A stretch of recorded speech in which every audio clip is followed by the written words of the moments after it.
What came first, the rod or the reel? Today, I want to help you understand how you build your budget around a rod and reel combo. What should you spend your money on first, the reel or the rod? I get a lot of questions from all of you, DMs from all of you about, upgrading a new combo, getting a new combo. So let me help you answer that. But for me, it comes down to a super easy phrase that I learned from photography and my camera hobby. It's to love the bodies, but to marry your lenses. And in the same way is to love your reels, but marry your rods. And what that means is, yes, love your reels. Reels are great. I have a problem with buying new reels. I love collecting reels. I love upgrading them. I love super tuning them. However, what we're seeing year after year with reel companies is that the technologies that were in like the Calcutta, in the highest end of Shimano's lines, are showing up more and more in their lower engine, the Ceratos, in the SLX. You're seeing Ceratos come out with micro module gearing, with the SVS Infinity. All of those technologies are making their way to the more budget-friendly reels. And of course, when it comes to reels, we can buy new spools for them, we can add new bearings, we can fix them, we can clean them, we can make sure these run for a long time, and you don't have to spend the most amount of money to get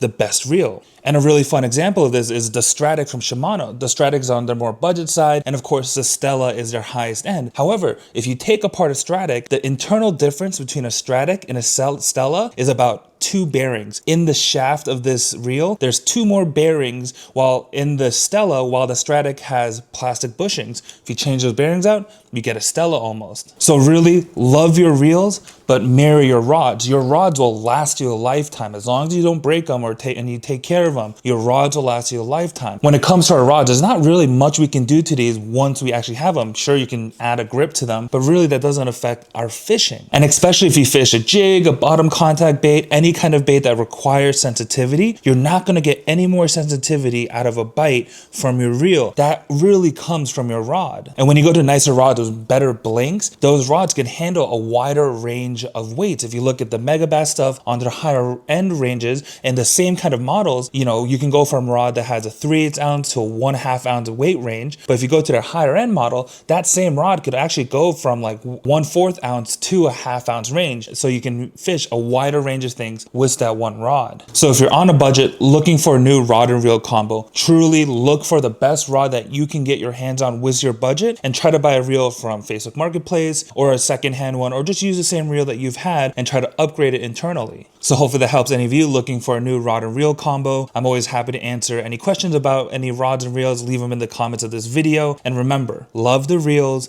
but marry your rods. So what are you waiting for? Get out there.